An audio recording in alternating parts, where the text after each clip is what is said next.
हंत सिद्ध सूरी उपाध्याय साधो सर्व अर्थ के प्रकाशी मांगलिक उपकारी है। इनको स्वरूप जान रागते वही जो भक्ति काय को नमाए स्तुति को ऊंचाई है। धन्य धन्य तीन काज सब आज भये कर जोड़े बारे बारे वंदना हमारी है। मंगल कल्याण सुख ऐसो हम चाहत हैं। ओ मेरी ऐसी दशा जैसी तुमदारी है। ओ मेरी ऐसी दशा जैसी तुमदारी है। ओ मेरी ऐसी दशा जैसी तुमदारी है। क्षत्र चूड़ामणि नामक इस ग्रंथ के आधार से चलती हुई इस चर्चा में जीवंदर कुमार सीख दे रहे हैं। मानो अपने आप को जीवंदर कुमार के माध्यम से जगत जनों को शिक्षा दी जा रही है।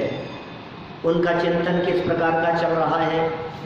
जीवंदर कुमार स्वयं दूर हैं। आने वाली आपदा, आने वाली विपत्ति का आभास उन्हें पहले से हो गया और विपत्ति और संकट में ना पड़ जाएं, इस भावना से उस जगह को छोड़कर आगे निकल जाने में ही उन्हें समझदारी दिखाई दी। सच ही है, विपदाओं के स्थान पर ज्ञानी धर्मात्मा पुरुष रहना नहीं चाहते। अरे बाहरी विपदाएं तो विपदाएं हैं ही, विकल्प मात्र भी जिन्हें विपदा दिखाई देता हो, ऐसे ज्ञानी धर्मात्मा उस विकल्प मात्र को तोड़कर उस विपदा से दूर अपने स्वभाव में प्रवेश करते हैं, अपने आत्म स्वभाव का अवलंबन लेते हैं। कैसी होती है ज्ञानियों की दशा। बाहर में कितनी विपदाएं हैं, आपदाएं हैं, उपयोग बाहर में निकलना ये संकट नजर आता है। चित्त में कषाएं और विकार उत्पन्न होना ये आपदाएं हैं, ये संकट है, ये महासंकट है। और इस महासंकट से वे बचते हैं ज्ञानी धर्मात्मा जी। यहाँ भी जब विकार उत्पन्न होने की संभावना दिखाई दी, जब इस तरह की संभावना दिखाई दी कि सामने वाला व्यक्ति कुछ गलत करता हुआ दिखाई दे रहा है, बोले यहाँ से निकल जाने में ही समझदारी है, यह विचार कर वे वहाँ से निकल गए।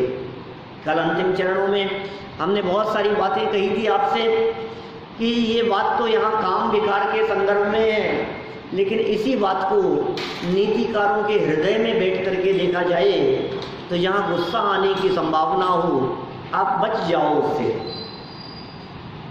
जहाँ अभिमान होने की संभावना हो, आप दूर हट जाओ। जहाँ लोभ लालच होने की संभावना हो, आप बचो उन परिस्थितियों से। कैसे कंट्रोल करेंगे बतलाओ हम अपने कषाय को, अपने विकार को, अपनी विकृतियों को जीतने के लिए हम कैसे प्रयास करेंगे। वो प्रयास किस प्रकार के हो सकते हैं। हम इस प्रकार के निमित्तों से बुद्धिपूर्वक बचने का प्रयास करें। यद्यपि निमित्त कुछ करता नहीं है, लेकिन उसके बावजूद भी गोमठ सार आदि ग्रंथों में ये कहा है कि सुनो, यदि शाम को प्रवचन में बैठते बैठते यदि तुम्हें नींद आती है, सुबह यदि तुम्हें नींद आने लगती है प्रवचन में, सभा में, तो इसका मतलब ये है कि तुम गरिष्ठ भोजन या गरिष्ठ नाश्ता करके आते हो,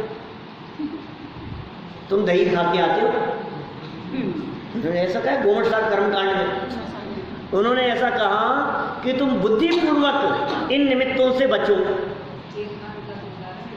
हाँ, माने तुम यदि ये चाहते हो कि ये ऐसी परिस्थिति ना बने तो तुम सावधान रहो, इन निमित्तों से बचो, इन कारणों से बचो, इस जगह पर सावधानी रखो। इसी तरह से हम यदि अपने आप को विकृति से बचाना चाहते हैं तो कहा, बोले तुम इन कारणों से बचो। ये बातें अपनी बुद्धि से अपने को स्वयं को लागू करनी चाहिए। चलिए 41 नंबर का श्लोक नीतिकारों का श्लोक है। स्त्री पुरुष के सानिध्य का सामान्य स्वरूप, जगत की ऐसी दशा है। अंगार सदृशी नारी नवनीत समान रहा, तत्त सानिध्य मात्रेण द्रवे पुंसा ही मानसम। कह रहे हैं यहाँ, नारी माने स्त्री जलते हुए कोयले के समान है, अंगार सदृशी, अंगार के समान है, जलते हुए कोयले के समान है। और नरः पुरुष मक्खन के समान है। इसलिए निश्चय से स्त्रियों की समीपता मात्र से ही पुरुषों का हृदय पिघल जाता है। एक नीतिकार कह रहे हैं कमजोरी वाली बात है, यही कह रहे हैं यहाँ। इसलिए देखो आप जीवेंद्र कुमार भी वहां से क्यों पलायन कर गए, ये संभावना ही न हो इस तरह की, किसी भी तरह की। देखो परीक्षा देने से डर बचना, ये कोई परीक्षा देने से बचना तो चाहिए, ये तो कोई परीक्षा की बात थोड़ी ना इस तरह की। मुनिराजों के लिए स्त्री नाम का परिचय कहाँ है? तो ऐसा थोड़ी ना है कि वो स्त्रियों को देख करके भाग जाएंगे इधर उधर। वो उनकी भूमिका बहुत उत्कृष्ट हो गई है। यहाँ तो साधारण गृहस्थ स्त्री पुरुषों की चर्चा चल रही है। पर स्त्री से बचने को क्यों कहते हैं, क्यों नहीं कहते पर स्त्री में जा और अपने आप को सावधान रख? तुम तो सावधान रखोगे, लेकिन पर स्त्री थोड़ी ना सावधान रहेगी। तो तुम ही सावधान रहो। ऐसी परिस्थितियाँ ही क्यों बने? देखिए सरल अर्थ में क्या कहते हैं इसी बात को, स्त्री जलते हुए कोयले माने जाज्वल्यमान अग्नि के समान है, और पुरुष मक्खन के समान है। अग्नि के समक्ष मक्खन का पिघलना सहज ही होता है, वैसे ही स्त्रियों के समीप होने पर पुरुष सहज ही कामातुर हो जाता है। अतः पुरुषों को स्त्रियों से दूर रहना ही उचित है।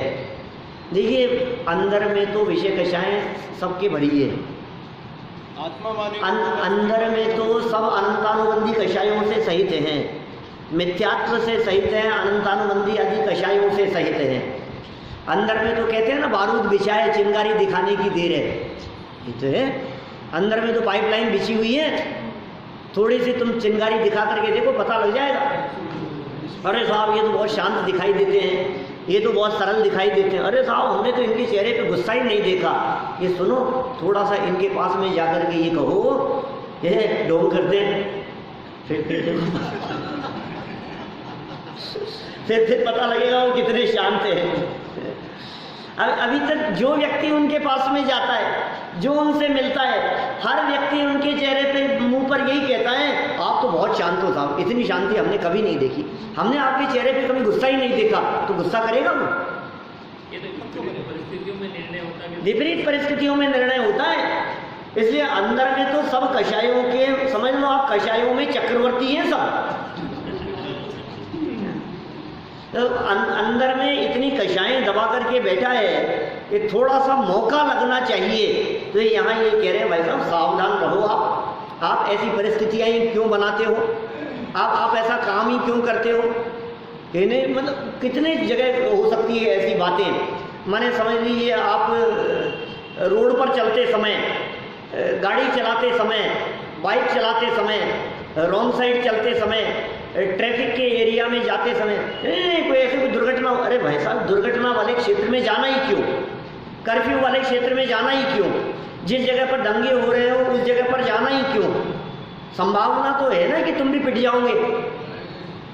बोले ऐसी जगह पर कितनी सावधानी पूर्वक रहते हैं हम लोग। कर्फ्यू में छूट ढील मिलती है, समझ लो आप 2 घंटे की, तो समय से पहले आने की सोचता, अरे अभी तो और है, अभी तो और है, ऐसा नहीं सोचता व्यक्ति। अपन तो पहुंचो, क्या पता जिस जगह पर समझ लो ऐसा चल रहा हो कि अभी उस जगह पर तो कश्मीर में तो बहुत झगड़े हो रहे हैं, दंगे हो रहे हैं, लेकिन 2-3 दिन में निपट जाएंगे। 7 दिन बाद का टिकट करवाना है, बोलो करवाएं कि नहीं घूमने का? अभी रहने दो माहौल खराब है कि नहीं 2-3 दिन में निपट जाएगा सब, अभी तो शांति हो गई, अपन तो 7 दिन बाद जाएंगे। अरे तो रहने दे यार, 6 महीने बाद चले जाएंगे, अभी चक्कर नहीं है। माने जबरदस्ती जिस तरह की कहावतें चलती है ना, फटे में टांग अड़ाना, आ बैल मुझे मार, सावधान रहता है, उसी तरह की सावधानियों की चर्चा यहाँ कही गई है। देखिए विशेषार्थ में इस बात को खोलते हैं थोड़ा। आचार्य श्री श्लोक में नीति द्वारा सामान्य लोगों को समझा रहे हैं, निमित्त नैमित्तिक संबंधों का ज्ञान करा रहे हैं। ये 100% लागू होगी ऐसा नहीं है। महापुरुष देखो आप, हमने 2-4 दिन 5 दिन पहले 15 दिन पहले वो घटना बतलाई थी आपको। सेठ सुदर्शन की। अभी ये क्या कह रहे हैं यहाँ, और हमने सेठ सुदर्शन की घटना में क्या बतलाया, सीता की घटना में क्या बतलाया, बतलाओ। सीता को देख करके कितना भी विकार उत्पन्न हो रहा हो रावण के मन में, लेकिन सीता तो निर्दोष रही ना 6 महीने उनके यहाँ रहने पर भी। जिनकी बात अभी हमने कही, सेठ सुदर्शन, रानी उठवा करके ले गई उनको, उनके महल में पाए गए, उसके बावजूद भी वे निर्विकारी रहे ना। तो पुरुषार्थियों की तो बात ही कुछ और है, लेकिन यहाँ तो सामान्य बात कही जा रही है। आप 2-5%, 10% लोगों को छोड़ दो, लेकिन 90% लोगों की मुख्यता से नीतियाँ बनती है। नीति में सामान्य बातें कही जाती है। हमारे पिताजी हमेशा एक बात कहते हैं, बेटा ये जो ताले लगते हैं, ये ताले चोरों के लिए नहीं होते, तो साहूकारों के लिए होते हैं। साहूकारों के लिए होते हैं। कैसी कैसी बात कर रहे हो आप, ऐसा क्यों कह रहे हो? ऐसा इसलिए कह रहे हैं कि चोरों को ताले की जरूरत नहीं है, वो तो ताले तोड़ के ले जाएगा। तो साहूकार व्यक्ति खुले दरवाजे देख करके मन ना बिगड़ जाए। सज्जन आदमी को खुले में ऐसे मोबाइल किसी का पड़ा है, कोई नहीं है, दे दो, उसका मन खराब न हो जाए। तुम्हारे नोट इसी तरह से पड़े हुए हैं, कोई देखने वाला नहीं है, उसका मन न खराब हो जाए, इसलिए ताले लगाए जाते हैं। तो जो वास्तव में विकारी व्यक्ति है, उसकी तो बात ही क्या करें। यहाँ तो जो सावधानी की बात कही जा रही है, ये तो सज्जन पुरुषों के चित्त में विकृति ना आ जाए, इसलिए सज्जन पुरुषों को प्रेरणा देने के लिए ये बात यहाँ कही गई है। तो निमित्त नैमित्तिक संबंधों का ज्ञान करा रहे, जो उचित ही है। इस समय हमें यह समझना भी आवश्यक है कि जब साधु को स्त्री परिचय होता है, अब देखो आप, साधुओं के लिए भी उसे परिचय कह करके पुकारा है। साधुओं के लिए भी ये बात कही गई है, स्त्रियों से अकेले में बात न करें। साधुओं के लिए भी ये बात कही है, 7 हाथ दूर रहे आहारचर्या को छोड़कर। 9 बाड़ की बात कही है, शील की 9 बाड़, शील बाड़ 9 राख। कौन सी 9 बाड़ है? मन कृत, मन कारित, मन अनुमोदना, वचन कृत, वचन कारित, वचन अनुमोदना, काय कृत, काय कारित और काय अनुमोदना। ये 9 प्रकार से सावधानी रखते हैं। मुनिराजों के लिए भी जब इतनी बात कह दी गई कि ये परिचय है आपके लिए, आपको परिस्थिति में सावधान रहना है और इस परिचय को जीतना है, देखो तब वे अपने निज भगवान आत्मा के ध्यान से स्त्री परिचय पर विजय प्राप्त करके स्त्री परिचय जयी हो जाते हैं। मुनिराज 22 प्रकार के परिचयों में एक स्त्री नाम का परिचय कहा है, उसमें सावधान हो जाते हैं, वो सतर्क रहते हैं, भाई साहब ये परिचय है, हमें जीतना है इसको। और अपने स्वभाव के मुक्ति स्त्री पर मोहित होकर के पर स्त्री संबंधी विजय प्राप्त। पर स्त्री क्या, स्व स्त्री के भी तो त्यागी हैं मुनिराज। हाँ, कैसी कैसी घटनाएं बन जाती है कभी कभी प्रथमानुयोग में। आप देखो, वे रामचंद्र जी, जो रामचंद्र जी सीता से इतना अनुराग करते थे, 6 महीने युद्ध में जीत करके लेकर के आए, उसे जंगल में छुड़वा दिया। अब देखो आप, अग्नि परीक्षा हुई, अग्नि परीक्षा होने के बाद पहले परीक्षा के लिए कह दिया, 22-25 साल बाद में मिली वो। अब परीक्षा के बाद में रामचंद्र जी ने कहा पहले अग्नि परीक्षा दो। अब परीक्षा हो गई, फिर रामचंद्र जी ने कहा ओहो मेरी ही गलती थी, मैं तुम्हें स्वीकार करता हूँ, आ जाओ राजमहल में। तो सीता ने ठुकरा दिया।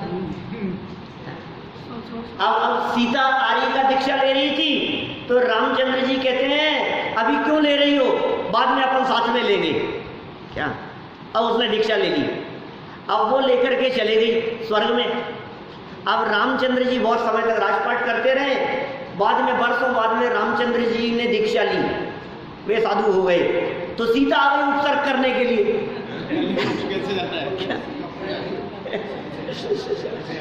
सीता स्वर्ग से आ गई क्या, रूप बना करके आ गई, वेश बना करके आ गई, उनकी तपस्या भंग करने के लिए आ गई।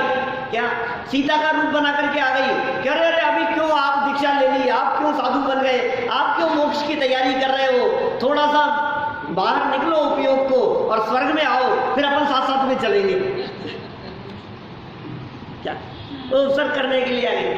ये कैसी परिस्थितियां हैं, ये प्रथमानुयोग क्या बतला रहा है, ये प्रथमानुयोग ये कह रहा है परिणाम बदलते देर नहीं लगती, क्षण में परिणाम बदल जाते हैं। जो अनुकूल दिखाई देता है वो प्रतिकूल हो जाता है, जो प्रतिकूल दिखाई दे रहा है वो कब अनुकूल हो जाए। इसलिए सुनो, यदि आपको सामंजस्य बिठा करके रखना है अपनी फैमिली में, अपने घर में, क्या तो सामने वाला जब अनुकूल दिखाई देवे तो टेढ़े मत होने का प्रयास करो, क्योंकि जब तुम सीधे होंगे तब तक वो टेढ़ा हो चुका होगा। अब क्या करो बोलो ऐसी स्थिति में। तो जब जब मौका मिल रहा है क्या आपस में सामंजस्य बैठाने का, झगड़े को निपटाने का, तो निपटा लेना। क्या उस समय ये मत दिखाना कि तुम भी तो नहीं बोले थे, अब मैं भी नहीं बोल रहा, मैं भी नहीं बोल रही। क्या क्या होगा बोलो, उस कषाय को बढ़ाने से क्या क्या सिद्धि होने वाली है। फिर जब तक तुम्हारा शांत होगा तब तक वो फिर तेजी में आ जाएगा, बिगड़ेगा ही तो और क्या होगा। तो यदि तुम बिगाड़ना ना चाहते हो तो भाई इन परिणामों की क्षणिकता को देखो और जितनी शांति से अपना काल बीते, क्या पता किसके लाइफ में कितना काल बाकी है। मनुष्य जीवन की तो ऐसी दशा है, मनुष्य जीवन के ये दुर्लभ क्षण, क्या पता कौन से क्षण पूरे हो जाए भाई साहब। और आप इन कषायों के काल में जीवन पूरा हो जाए तो आप मर के कहाँ जाओगे, नरक और तिर्यंच गति के अंदर तकलीफ पाते रहोगे, भुगतते रहोगे। कौन भुगतेगा। हमने किसी के लिए भी परिणाम बिगाड़े, भाव बिगाड़े, भाव तो अपना ही बिगड़ा ना। तो कितना सावधान रहने की जरूरत है। मत बिगाड़ो अपने परिणाम, अपने परिणाम जितने अच्छे रह सकें, अपने परिणाम जितने शांत रह सकें, जितनी सहजता और सरलता अपने में हो सके उतना प्रयास करो।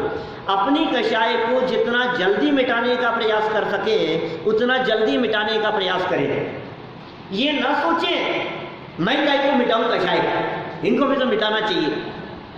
तो भाई तुम सुन रहे हो प्रवचन, वो थोड़ी ना सुन रहे हैं, वो थोड़ी ना सुन रहे हैं। क्या अब मतलब कौन सुने, किसको स्टेप। अब मैं हमेशा झुकता रहूं, मैं झुकती रहूं हमेशा, वो तो कैसा लगता है मन में कभी कभी। जब कषायें तीव्र होती है तो इस तरह का परिणाम नहीं आता है। हम काय को माफी मांगे, हम काय को झुके, आप अपने आप तो तुम नहीं झुको। तो इसका मतलब ये है कि कषाय की जो वेदना है, कषाय की जो आकुलता है, कषाय की जो अग्नि है, उस अग्नि में कौन जल रहा है, हम ही तो जल रहे हैं। माफी मांग लेने वाला व्यक्ति कभी भी कमजोर नहीं होता, ये समझ लेना। क्षमा करना बहादुरों का काम है, कमजोर व्यक्तियों का काम नहीं। पुरुषार्थ चाहिए उसके, ये आसान काम नहीं, हर किसी के बस की बात नहीं है। करके तो देखो कितनी मेहनत लगती है, करके तो देखो, उसमें जीत है आपकी। नहीं साहब झुकते हुए दिखाई दे रहे हैं, नहीं साहब कमजोर दिखाई दे रहे हैं, हारते हुए दिखाई दे रहे हैं सामने वाले के सामने वाले से हारते हुए दिखाई दे रहे हो, लेकिन तुम्हारी कषायों के ऊपर तुम्हारे ज्ञान की विजय है। हमारी कषाय क्रोध नाराजगी के ऊपर हमारे विवेक की विजय है, हमारी समझदारी की विजय है। ये क्यों नहीं दिखता है आपको। दूसरे व्यक्ति से कमजोर होने की बात क्यों सोचते हो आप, उससे कोई फर्क नहीं पड़ता है। सामने वाला कुछ भी सोचे, दुनिया कुछ भी सोचे, सत्य की खोज का वाक्य है ऐसा दादा का, बहुत सुंदर। ज्ञानी और अज्ञानी में यदि झगड़ा हो जाए तो जीत अज्ञानी की होती है। क्या क्या उल्टी बातें कर रहे हो, अज्ञानी जीतेगा क्या? हाँ अज्ञानी जीतेगा, 100% बात है, अज्ञानी जीतेगा। कि क्यों जीतेगा अज्ञानी? क्योंकि अज्ञानी का परिणाम, अज्ञानी की कषाएं, अज्ञानी की बुद्धि, उसका मन वचन का है, सब कुछ लड़ने की प्रेरणा दे रहा है। वो एक तरफा लड़ाई लड़ रहा है अज्ञानी, और जो समझदार व्यक्ति है उसको डबल लड़ाई लड़नी पड़ रही है। ज्ञानी को लड़ाई दो तरफा लड़नी पड़ रही है। एक तरफ तो सामने वाले से लड़ रहा है, दूसरी तरफ अपने ही मन से लड़ रहा है। ज्ञानी व्यक्ति की कषाय ये कहती है कि मैं भी देख लूंगा, और ज्ञानी व्यक्ति का ज्ञान ये कहता है कि बस कर यार, क्या करेगा। नहीं, ये भी तो भाव आता है ना, करता है 5 लब्धि। यही कारण है कि ज्ञानी जीव हारता हुआ दिखाई देता है। फोटो खींचोगे, रिकॉर्डिंग करोगे, वीडियो बनाओगे तो आपको ये लगेगा ज्ञानी व्यक्ति हार गया और अज्ञानी की जीत हो गई, लेकिन सच्चाई यह है इसमें कि ज्ञानी का ज्ञान जीत गया, उसकी हार में भी जीत, वो बाहर में हारता हुआ दिखाई देने पर भी जीत गया।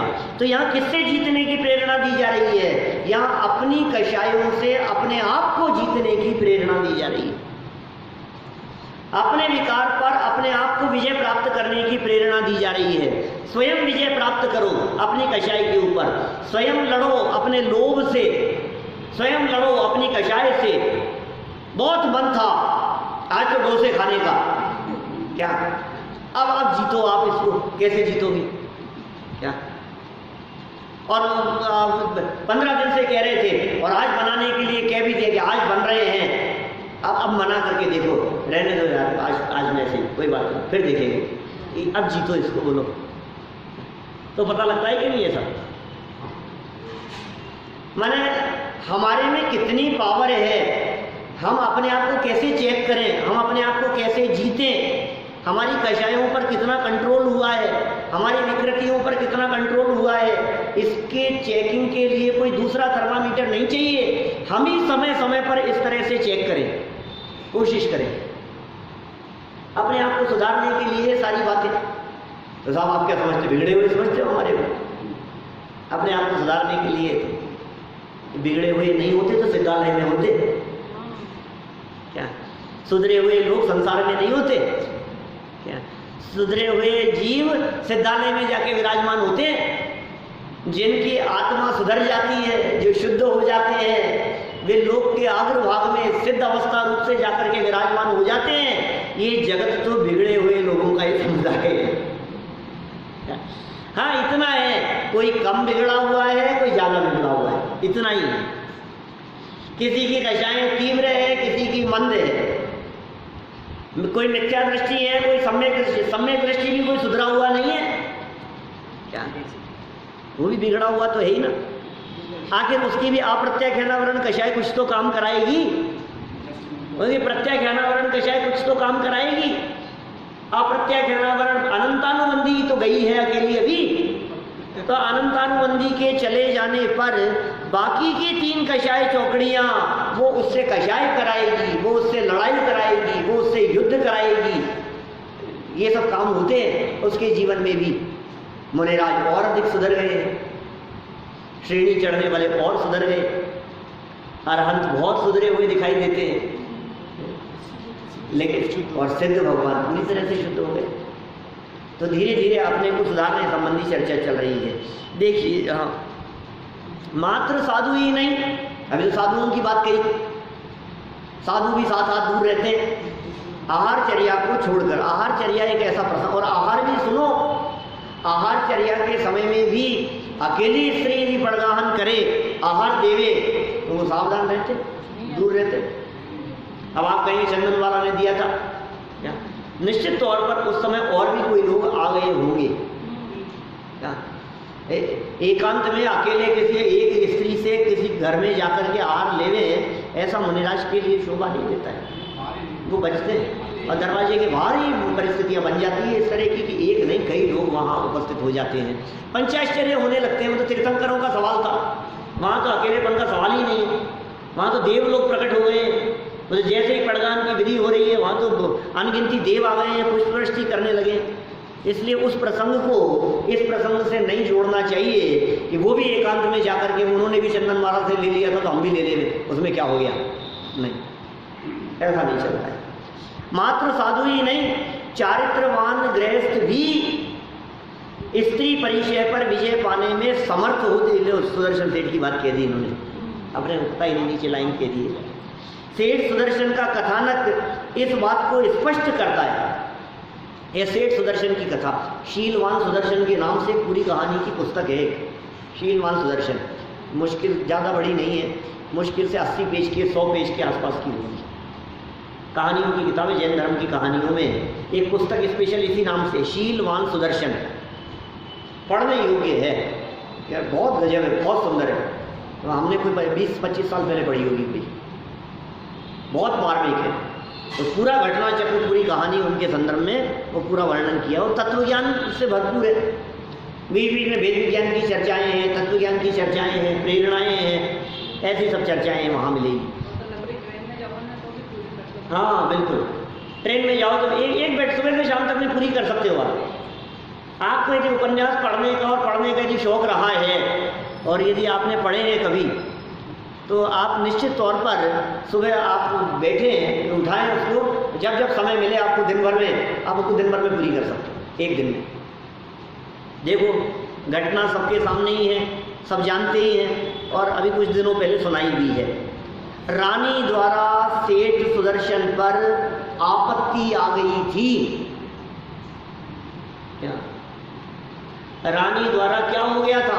आपत्ति आ गई थी सेठ सुदर्शन के ऊपर, उठा लाई थी उसे, मोहित हो गई थी, बहुत सुंदर थे, तो आकर्षित हो गई और शमशान में उठा लाई। अष्टमी चतुर्दशी के दिन ध्यान किया करते थे, साधना किया करते थे। पर सेठ सुदर्शन गृहस्थ होने पर भी अडिग रहे, विचलित नहीं हुए। और आपको मालूम है ये सेठ सुदर्शन मोक्ष गए, पटना से मोक्ष गए। पुण्य के कारण से सुंदर बने, और ये पुण्य जो है बाधक कारण, तो बाधक होती ही इसी तरह से, इसलिए पुण्य को बाधक कारण तो कहा ही। पुण्य के उदय की विपत्तियां अलग प्रकार की होती है, और पाप के उदय की विपत्तियां, संकट अलग प्रकार के होते हैं। ये मोक्ष मार्ग में अकेला पाप ही उपद्रव करने वाला नहीं होता, पुण्य के उदय से भी उपद्रव होते हैं, पुण्य के उदय से भी होते हैं। पुण्य के उदय से ऐसे उपद्रव दिखाई देते हैं, आपको दीक्षा लेने का परिणाम आ रहा है और घर वाले आपको मुंह में रोक रहे हैं, बोलो पुण्य का उदय, इतने चाहने वाले लोग आपको कि आपको दीक्षा नहीं लेने दे रहे। पुण्य का उदय है कि नहीं? कितने लोग चाह रहे हैं, सुबह नाम कर्म का उदय है,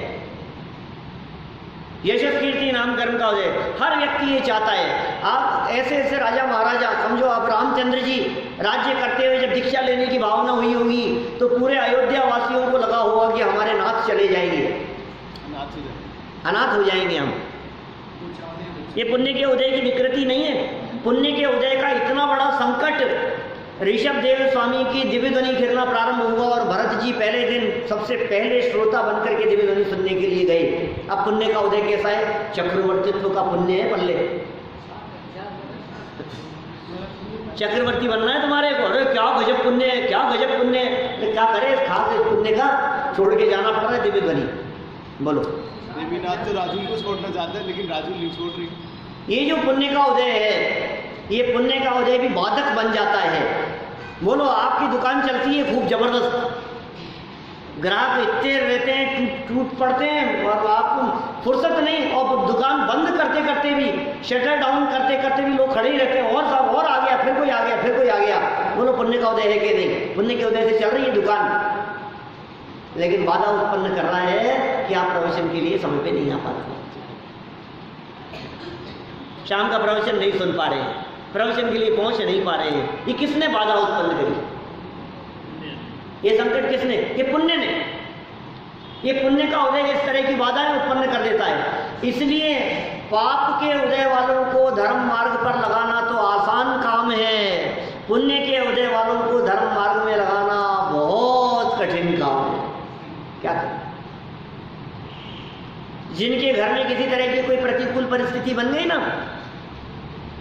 और उनको समझाओ, समझ में आ जाएगी उनको कि हाँ भाई साहब कुछ धर्म ध्यान कर ले, चलो यार कोई बात नहीं। और जिनके कोई तकलीफ नहीं है, आप उनको कहो हम दुखियारे थोड़ी ना, हम दुखियारे थोड़ी ना जो बंदे जाए। बहुत मुश्किल है उन लोगों को इधर इधर लाना, उन लोगों को इस मार्ग पर लगाना, ये बड़ा कठिन दिखाई देता है। तो भाई साहब ये जो बात कही है, ये पुण्य का उदय से मिला सुंदर शरीर, लेकिन वो सुंदर शरीर किस चीज में कारण बन गया? संकट में कारण बन गया। यद्यपि वो संकट पुण्य के उदय से नहीं आया था, दोनों न्यारी न्यारी चीजें। सुंदर शरीर अलग जाति का पुण्य का उदय है, और ये उपसर्ग की परिस्थिति बनना ये अलग पाप कर्म का उदय है। समझ में आ रही है? ऐसी परिस्थितियां कितनी बनती है। देखो, गहने पहन करके जा रहे हैं, अच्छा जेवर, कौन से कर्म के उदय से मिला? पुण्य के पाप के उदय से, पुण्य के उदय से मिला, और गला कटवा दिया। अब क्या हुआ? वो आपकी कैसे, किस चीज में कारण बन गया? बहुत पैसा है, बहुत पैसा है, ऐसा बहुत पैसा है, लेकिन बच्चे को किडनैप कर लिया। अब बोलो, अब क्या करो आप? अब तुम्हारा ये पैसा किस काम में सहयोग किया इसने? ये पुण्य का उदय क्या काम आया? ये कितने दिखते हैं सारे जगत में, इस तरह के संकट आपको दिखाई देंगे। लेकिन इसमें बारीक बात ये ध्यान रखने की है कि जो पैसा मिला, जो संपत्ति मिली, जो वैभव मिला, जो सुंदर शरीर मिला, उसमें पुण्य अलग जाति का काम कर रहा है। और ये जो परिस्थिति बनी है, प्रतिकूल परिस्थिति, इसमें पाप कर्म का उदय काम कर रहा है। और एट ए टाइम दोनों चीजें एक व्यक्ति के जीवन में हो सकती है, पुण्य का उदय भी और पाप का उदय भी। मैं कभी ऐसी घटना बतलाता हूँ, रोड पर चलते हुए एकदम दुर्घटना हो गई, एक्सीडेंट हो गया। बोलो पुण्य के वजह से कि पाप के वजह से? पाप का उदय। आपको तो दुर्घटना हो रहा तो पाप का ही उदय है।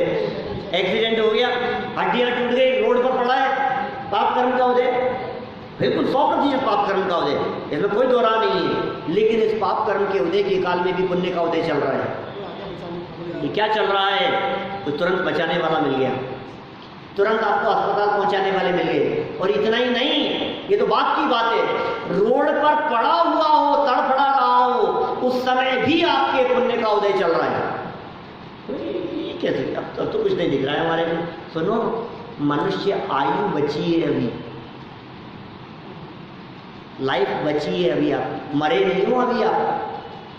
ये मनुष्य जीवन के बचे हुए क्षण, ये पुण्य के उदय से बचे हैं या पाप का उदय है? इसमें पुण्य का उदय। अभी जितना बचा हुआ समय है, ये पुण्य का उदय है कि मरे नहीं हो। अभी आपके पास में इतना चांस है कि बचे हुए टाइम का सदुपयोग करके आप उत्तम गति की प्राप्ति कर सकते हैं। नहीं हो सकता? आप अपने ऊपर लगाओ बात, मैं मेरे ऊपर ये बात लगाऊं। मान लो अभी यहाँ से बाइक से जाएं, मान लो जाते जाते और एक्सीडेंट हो गया, और रोड पर एक्सीडेंट हो गया और आधे घंटे तक पड़े रहे, मान लो। ऐसी हो जाती है। अभी 2-4 दिन पहले ऐसी घटना घटी किशनगढ़ में, हमारे हैं ज्ञानचंद जी, ज्ञान जी की बात कह रहा हूँ मैं। आधे घंटे वहाँ मेन चौराहे पर, मेन बाजार में किशनगढ़ में कोई मार गया, उनको टक्कर मार गया, और आधे घंटे तक पड़े रहे, वो वहाँ तड़पड़ाते रहे, कोई किसी ने संभाला नहीं, उठाया नहीं, और जितना खून बह गया उनका, ऐसी स्थिति हो गई। तो अच्छा बतलाओ, ये जो घटना घटी उनके साथ में, पाप का उदय था ना? पाप का उदय था। लेकिन अभी जिंदा है कि नहीं? क्या तो पुण्य के उदय से कि नहीं? हाँ, दीपक जी गए, बाजार की दवाइयाँ नहीं खाते, अंग्रेजी दवाइयाँ नहीं लेते, खाते नहीं, डॉक्टर को मना कर दिया कि नहीं, इसलिए सब बहुत स्थिति ऐसी हो गई। तो दीपक जी गए यहाँ से, अपने डॉक्टर दीपक जी। मेरा कहने का मतलब ये है कि उस पाप के उदय के काल में भी यदि आपकी लाइफ बची हुई है, सैनी पंचेंद्रीय पना, कौन से कर्म का उदय? पुण्य के पाप। मनुष्य शरीर, मनुष्य नाम कर्म का उदय, मनुष्य आयु, ये तो पुण्य कर्म के उदय हैं, जो पुण्य कर्म के उदय चल रहे हैं। ये चल रहा है उस समय, मतलब पाप और पुण्य का उदय साथ साथ में भी चलता है, लेकिन क्षेत्र अलग अलग है। दो अलग अलग चीजें हैं एक साथ चल रही है। इस पार्ट संबंधी पुण्य का उदय चल रहा है, और इस पार्ट संबंधी पाप का उदय चल रहा है। एक ही विषय संबंधी पुण्य पाप दोनों नहीं चलेगा, विषय अलग अलग है, ऐसा हो जाता है। तो सेठ सुदर्शन की घटना यहाँ सुना दी। क्या हो गया देखो, आपने बीच में पूछ लिया। होता रहता है, बिल्कुल होता रहता है। आप कह रहे हैं बीच में संक्रमण भी हो जाता है, अपकर्षण आदि भी हो जाता है, ये सब हो जाता है। संक्रमण हो जाता है, उत्कर्षण अपकर्षण हो जाता है, ऐसी परिस्थितियां बन जाती हैं। बहुत तरह तत्काल परिणामों का इफेक्ट पड़ता है हमारे वर्तमान परिणामों का। इसलिए वर्तमान परिणामों को निरंतर संभाल के रखो हर समय। भूतकाल सपनाएं और भविष्य की कल्पनाएं सिर्फ वर्तमान ही अपनाएं। भूतकाल सपनाएं, भविष्य की कल्पनाएं सिर्फ वर्तमान ही अपनाएं। ये या तो क्या करता है, वर्तमान में नहीं जीता है, या तो भूत में जीता है, या भविष्य में जीता है। बताओ, या तो आपको पता नहीं है मेरे साथ में क्या हुआ था, आपको पता नहीं है इन्होंने मेरे साथ में क्या किया था, आपको पता नहीं है कितना बड़ा नुकसान हो गया है, आपको पता नहीं है कैसी परिस्थितियों से गुजर रहा हूँ, मेरे साथ में क्या हो गया। 15 दिन पुरानी घटना है, ज़्यादा पुरानी घटना नहीं है। आपको पता नहीं है अभी 3 दिन पहले कितनी बड़ी चोरी हो गई है। आप कहना तो बहुत आसान है, 3 दिन पहले हुई है ना। ये तो भूतकाल की बात करता है, फिर कभी भविष्य की बातें करने लगता है। अरे नहीं नहीं, मेरे आगे मेरे को कितना काम है, मेरे को ये करना है, मुझे वो करना है, इतनी इतनी प्लानिंग है, इतनी योजनाएं बनाता रहता है, आगे आगे की सोचता रहता है। ये सुन, आगे पता नहीं क्या होगा, तो वर्तमान में जी। भविष्य की कल्पना मात्र है, क्या होना है और क्या नहीं होना है ये तेरे हाथ में नहीं है। मैं बहुत बार, अभी 2-4 घटनाएं ऐसी घटी मेरे साथ में जिनमें बिल्कुल ऐसे ऐसे स्पष्ट ख्याल में आती है बात। हम ये सोच रहे थे, फिर ऐसा हो गया, फिर ऐसा सोचा कि ऐसा नहीं हुआ, फिर ऐसा सोचा ऐसा नहीं हुआ, फिर घूम फिर करके वो जो सोचा वैसा हो गया। ये ऐसी घटनाएं घटती है रोज, दिन भर में देखेंगे आपको समझ में आएगी। और ये सारी घटनाएं आपके वेद विज्ञान के लिए, निरंतर अभ्यास करने के लिए, आत्म कल्याण में और मोक्ष के मार्ग में आगे कदम बढ़ाने के लिए। आनंद आएगा, आनंद मनाओ। क्या भीम जी साहब, आनंद का मार्ग है, मस्त रहो बस, कुछ नहीं, जो हो रहा है सो हो रहा है, होता रहेगा। ये दुकान के बच्चे संभाल रहे हैं तो संभाल लेंगे, भरोसा करो उनके ऊपर। हर चीज स्वतंत्र है, हमारे इकट्ठा करने से इकट्ठा नहीं होता सच में, और छोड़ने से छूटता भी नहीं। कर लो, आप क्या कर लो। सुनो, ये जरा खत्म करें इसको, विषय को अपने। क्यों भैया, क्या बात कह रही है? बहुत मार्मिक श्लोक है। सिर्फ एक घटना मात्र न समझें इसको, एक परिस्थिति मात्र न समझें, इसके माध्यम से कितनी प्रेरणा, कितना संदेश हमारे को देना चाहते हैं ये नीतिकार। ये नीतिकारों के पेट में बैठकर वादीप सिंह आचार्य क्या कह देते हैं, कहाँ से बातें निकाल करके ले आते हैं। घटना इतनी सी थी कि जीवेंद्र कुमार वहां से उठ करके चले गए, और क्या क्या बातें इन्होंने यहाँ निकाल दी। सेठ सुदर्शन गृहस्थ होने पर भी अडिग रहे, विचलित नहीं हुए। सेठ सुदर्शन विचलित नहीं हुए। कितनी घटनाएं मिलेगी आपको, शीलवान सीता, सती मनोरमा, सती अंजना, सती नीली, द्रौपदी, इतनी घटनाएं मिलेगी आपको। सारी सतियों की कथाएं उठा करके देखो और उनके जीवन चरित्र को देखो तो आपको लगेगा अरे अरे कितने बड़े बड़े उपद्रव और संकट उनके माथे पर नहीं आए, उसके बावजूद भी वे शील से विचलित नहीं हुए। महापुरुष उठा करके देखो, ये अपने अरुण जी साहब की एक किताब है 8 सतियां, 8 सतियों के नाम से किताब है उनकी, बहुत गजब की है। पौराणिक 8 स्त्रियों को लेकर के उन्होंने कथाएं जो हैं ग्रंथों से निकाल करके जिस शैली में बनाई हैं और लिखी हैं, बहुत ही मार्मिक है। मैं तो कहता हूँ हर व्यक्ति को पढ़नी चाहिए। सरल और शॉर्ट, बहुत सरल और शॉर्ट, और स्टोरियाँ हैं, प्रेरणा मिलती है, बल मिलता है। ये परमाणु योग को बहुत सारे लोग परमाणु योग को उड़ा देते हैं। अरे साहब परमाणु योग में क्या दम है, परमाणु योग, अरे परमाणु योग बहुत बड़ा काम करता है। परमाणु योग जो काम करता है उसकी तो आप कल्पना ही नहीं कर सकते, इतना बड़ा काम कर रहा है परमाणु योग, बहुत ज़बरदस्त काम करता है। देखिए आप यहाँ बात हो गई अपने सेठ सुदर्शन जाने में ऐसी परिस्थिति बन जाने पर भी अडिग रहे, विचलित नहीं हुए। अब आगे विवेकशील पुरुषों को विपरीत निमित्त को टालने का ही भाव आता है। अपने काय को आफत मोल लो यार, मन करो क्यों इस तरह की बात।